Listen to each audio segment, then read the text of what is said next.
Hello, America. I'm only saying something because I'm a concerned citizen, and this is January 12th, kind of a bad time for this country, in my opinion. So, I don't have a shutdown story. I have notes, so if you see me peek away, that's simply because I'm trying to keep on track for what I want to say. Don't have a shutdown story. I have a shutdown statement and possibly a shutdown request. It's hard to believe, but in December of 2018, our Senate unanimously voted to fund our government. Trump threatened to veto the with wall funding. The House decided to add $5 billion of the wall money to the bill, and they gave birth to our record-breaking government shutdown. This bill should never have been amended to appeal one man and a misguided campaign promise. Shame on all in power. Let's get back to basics. The founders put in place procedures, checks, and balances to avoid any branch or any one executive to have absolute power or an option to abuse power. The processes provided were designed to force cooperation, force dialogue, force compromise. This country is divided. Politicians far too often act on behalf of a fraction of citizens, not all citizens. One's ideology, be it conservative, be it liberal, may get one elected. Once elected, you are then paid by all citizens. You can bring your point of view to the table. You can act on, but once you do, you act on behalf of all the citizens. We, the people, through our votes, need to weed out those who think differently. We have no queen. We have no king.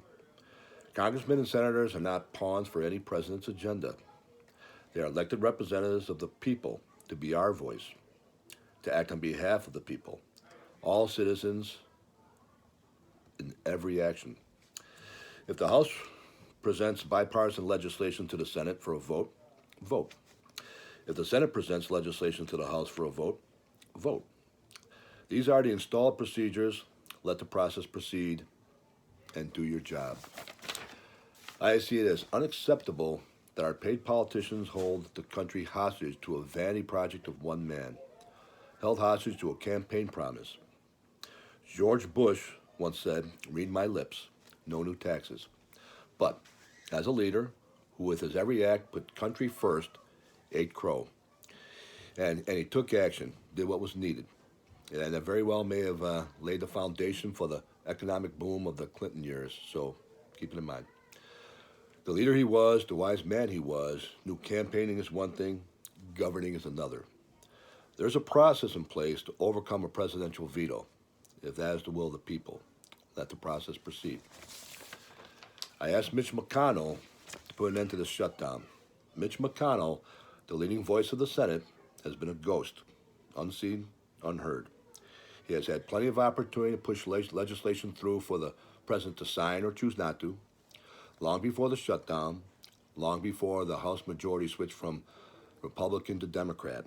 He chose to hold the process hostage until he can secure the president's stamp of approval. This country has its share of problems. It's the first and foremost top priority to serve the people, not to serve the party. I asked Mitch McConnell to do his job. It is not his job to forecast the approval of a president. It is his job to present what he and his fellow senators approve, present it to the president for a final approval. It's that simple. If he disapproves, that's his choice. So be it.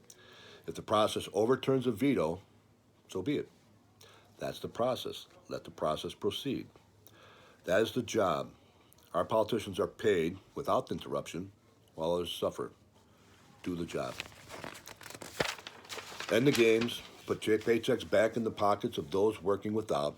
Bring back those willing to work and those wanting to work. Let's all move forward. This can easily be Mitch McConnell's shutdown. He is the leading Republican. His past actions have not been in the best interest of all Americans.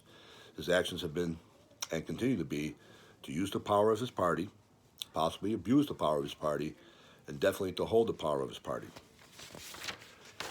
Remember, he vowed to make Barack Obama a one-term president. Who did that serve? He shamelessly held a Supreme Court justice seat vacant for a year, lacking the decency to support the confirmation hearing for an extremely qualified candidate, Merrick Garland.